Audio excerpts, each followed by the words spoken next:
On va parler économie avec mon invité du jour, Éric Novier. Bonjour. Bonsoir Sébastien. Merci d'avoir accepté notre invitation. Vous êtes le rédacteur en chef d'Eco Savoie Mont Blanc, rédacteur en chef de ce hors-série, le dernier qui est sorti, le top 500 des entreprises en Savoie Mont Blanc. J'aimerais savoir déjà dans un premier temps, qu'est-ce qui vous a donné envie à Eco Savoie Mont Blanc d'établir ce classement? Je crois que c'est la dixième édition à peu près. C'est à peu près la 10e édition. C'est notre vocation tout simplement de s'intéresser à l'économie locale. On est un groupe médiatique local, indépendant. On traite cette information sous le format hebdomadaire avec Eco Savoie Mont Blanc et Eco de l'Ain dans l'Ain et avec une dizaine de hors-séries annuelles sur le panorama des stations, sur le panorama de l'immobilier, du BTP, sur la frontière et en fin d'année traditionnellement ou tout début d'année le top 500 des entreprises qui est lui très focalisé sur les entreprises. Alors sans surprise, j'imagine que ce classement porte le sceau de la pandémie de Covid-19.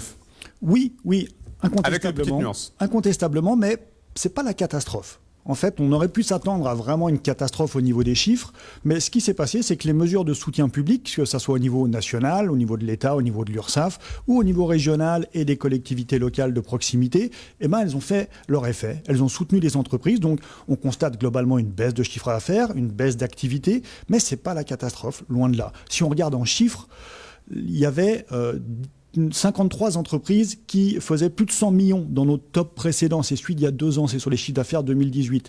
Sur ce top 500-là, qui est sur les chiffres d'affaires 2020, il y en a 50 seulement. Il y en a 3 de moins. Si on regarde la médiane, on se rend compte que le chiffre est en recul de 6%. Et si on regarde les dernières, on se rend compte qu'il y a 70 entreprises qui figurent dans le classement cette année, qui n'auraient pas eu leur place dans le classement de 2018 parce que le chiffre d'affaires n'était pas assez élevé à ce moment-là. Mais finalement, c'est quand même pas la catastrophe. Et si on regarde les plus grosses, c'est même plutôt une bonne année. Alors avant justement de rentrer un peu plus en détail, un mot sur votre édito. Vous commencez donc cet édito par une phrase pleine de sens.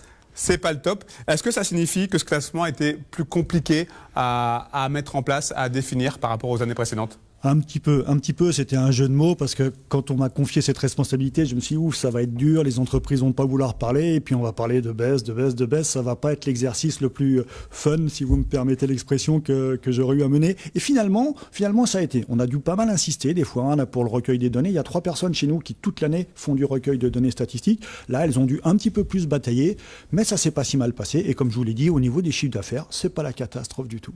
Alors, est-ce qu'il y a beaucoup de changements dans ce palmarès, notamment au sein du top 10 ? Au sein du top 10, non, très peu. Le top 10 reste le top 10. Il y a des changements dans l'ordre du top 10 et on se rend compte, par exemple, que le 4e de l'année dernière est devenu le 2e. Et c'est le groupe Morin. C'est un distributeur automobile qui n'est pas très connu, qui reste très discret, mais qui a énormément grossi, plus de 40% de progression en 2 ans et qui atteint maintenant, qui dépasse 1,4 milliard d'euros de chiffre d'affaires. Et pour l'anecdote, le groupe Morin, il est passé devant les Eaux-d'Évian. Et c'est pas tout à fait comme ça qu'on nous avait présenté le monde d'après. Vous voyez, plus écologique, plus respectueux. Et là, finalement, la bonne vieille voiture, elle dépasse le produit pur par excellence. Autre généralité, les 8 premières entreprises de ce top 10 sont au Savoyard.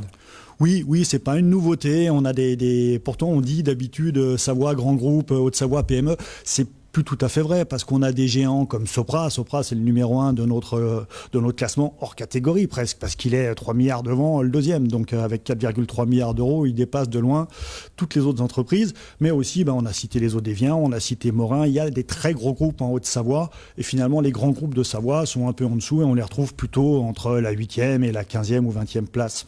Alors un peu plus en détail, justement, on va commencer avec la Savoie.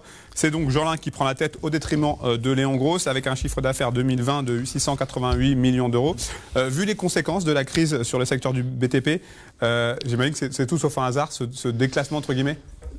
En fait, c'est plutôt une surprise à notre niveau parce que l'automobile a aussi souffert et puis parce que le BTP, et je pense à des groupes comme l'Aliar ou des fournisseurs comme Alfi ou des groupes de fournisseurs de machines comme Serret en Savoie, eux ont beaucoup progressé. Et quand on regarde dans les PME liées à la construction ont globalement connu un vrai essor. Léon Gross, c'est peut-être plus une année atypique parce qu'en termes de structuration du groupe ou tout simplement d'énormes marchés, et là on parle d'une multinationale et elle a subi le contre-coup d'une crise peut-être plus violemment que les PME locales qui sont, elles, toujours tirées par un marché de la construction et de l'immobilier dynamique. Donc c'est presque plus un épiphénomène, Léon Gross, dans le monde du BTP qu'un révélateur de l'année. Pour la Haute-Savoie, vous l'avez un petit peu évoqué, avec en tête Sopra Steria devant le groupe Morin. Oui, oui, Sopra Steria, champion des services informatiques, qui a toujours son siège à Anne-Sylvieux, où il y a quelques centaines de salariés, mais qui a 40 000 salariés dans le monde et qui se développe maintenant très très loin des pays de Savoie, mais qui reste pour l'instant une entreprise de Savoie-Mont-Blanc parce que son siège y est domicilié et le numéro 1 de très très loin, en hausse encore de 300 millions d'euros, je crois, sur une seule année. Donc c'est un géant hors catégorie. Quels sont les secteurs qui sont parvenus à tirer leur épingle du jeu? Je vous en ai parlé. Au niveau local, plutôt tout ce qui touche à la construction, l'immobilier, le BTP, les promoteurs, les fournisseurs de matériaux, les fournisseurs de machines de construction. Globalement, ça s'est bien passé. L'agroalimentaire aussi. Les gens étant confinés se sont retournés vers la cuisine et les produits locaux. Et une entreprise comme Chabert, qu'on met en exergue dans notre hors-série, a beaucoup progressé et dépasse les 100 millions d'euros de chiffre d'affaires. Une entreprise comme Greenwiz, qui fait du commerce alimentaire bio, pareil, a explosé ses chiffres l'année dernière. Et ça, c'est le deuxième secteur. Et puis la distribution au sens plus classique aussi, c'est plutôt bien tenu également. Les gens ont pu s'être faire de courses, ont moins dépensé. Et globalement, ces trois secteurs-là se sont bien comportés. Ce n'est pas les seuls, mais ces trois-là se sont bien comportés. Dans l'industrie, c'est plus mitigé, parce que certains ont bien joué le coup, étaient encore sur des commandes longues qui les ont maintenues, et d'autres ont déjà plongé. Il y a moins de conséquences globales, on peut moins tirer de conclusions globales sur l'industrie. Alors j'ai regardé ce classement bien en détail pour constater que la première entreprise dirigée par une femme, en l'occurrence Rebecca Eaton, n'arrive qu'en 31e position avec Bayer Healthcare. Oui, je vous avoue que je ne connais plus la place de la première femme dans nos éditions précédentes. C'est pas tellement une surprise. On peut le regretter. Je pense que ça va changer progressivement, doucement.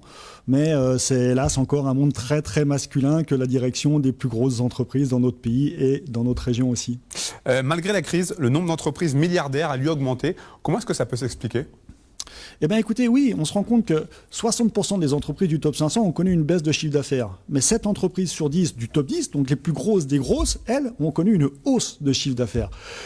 Probablement qu'elles étaient mieux armées pour résister, qu'elles avaient plus de capacité de réinvestissement au moment d'aller conquérir des parts de marché quand les autres avaient plus de mal. Sinon, je n'ai pas d'explication miracle, mais je pense que la taille et la capacité d'investissement et de réaction expliquent en partie cette bonne résilience. Ouais. Un petit mot, Eric, sur le hors-série version 1 qui est également sorti. Et oui, dans l'un, on fait un top 300 parce qu'on est que sur un seul département. Et voilà, je peux moins vous en parler parce que je l'ai beaucoup moins piloté, mais des belles entreprises aussi. Hein, et comme Savoie-Mont-Blanc, on a une grosse diversité dans les 10 premiers. On retrouve dans l'un le groupe Bernard, qui est un concessionnaire automobile, Aquel, qui est un fournisseur de l'automobile, mais aussi le groupe Carrier, fournisseur industriel, un biscuitier ou encore un spécialiste du logement. Là aussi, très, très varié. Très varié, comme en Savoie-Mont-Blanc. Et c'est, je pense aussi, ce qui participe à la bonne résistance de l'économie locale, cette variété et cette richesse. Merci beaucoup, Eric Renevier, pour cet état des lieux très complet, mais loin d'être exhaustif. Je vous dis à bientôt. Merci en tout cas d'avoir fait le déplacement. Merci à vous, Sébastien.